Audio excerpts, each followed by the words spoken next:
सहज परिस्थितिमा सहज ढङ्गले भएको निर्वाचन होइन। तपाईँले बुझ्नु भएको छ। यो 2 वर्ष अगाडि नै आएको हो, मतलब यो 2 वर्ष पछाडि यो निर्वाचन हुन्थ्यो, अगाडि आएको।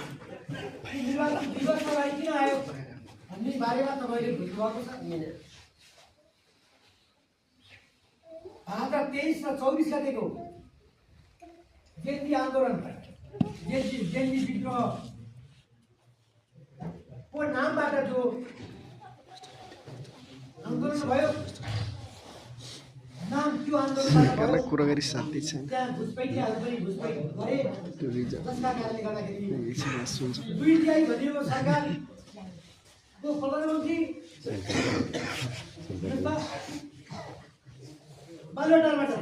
बालुवाटारबाट सुरक्षित नभएर हेलिकप्टर खोलाएर हेलिकप्टरबाट भाग्नु पर्यो। हेलिकप्टरबाट भाग्नु पर्यो। अरू नेताहरू पनि सुरक्षाका हिसाबले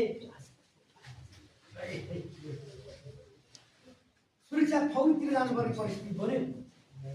त्यो परिस्थिति पछाडि बनेको यो सरकारले एउटा चाहिँ आपतकालीन अवस्थामा वा विशेष अवस्थामा बनेको सरकारले निर्वाचनको घोषणा गर्यो।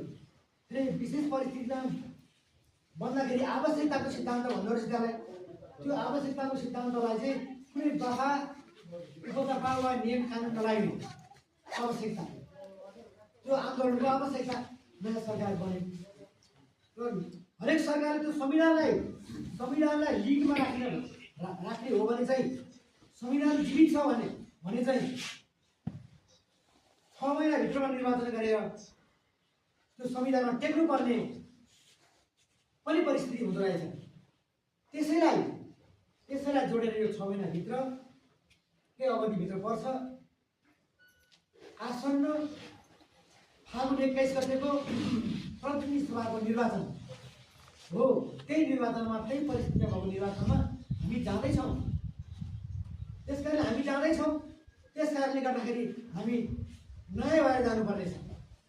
त्यहाँ मान्छेहरूले नयाँका कुरा गर्छन् कि नयाँ भनेको चाहिँ यो नयाँ सबभन्दा पछाडि दर्ता भएको पार्टीले नयाँ भनेको हो। त्यसो भए त राष्ट्रिय स्वतन्त्र पार्टीभन्दा पछाडि दर्ता भएका पनि धेरै पार्टी छन्, ती पार्टी नयाँ होला होइन? त्योभन्दा पछाडिकालाई नयाँ भन्दै आउनुपर्ने होला। त्यस्तो होइन। कुरा के हो भने विचारको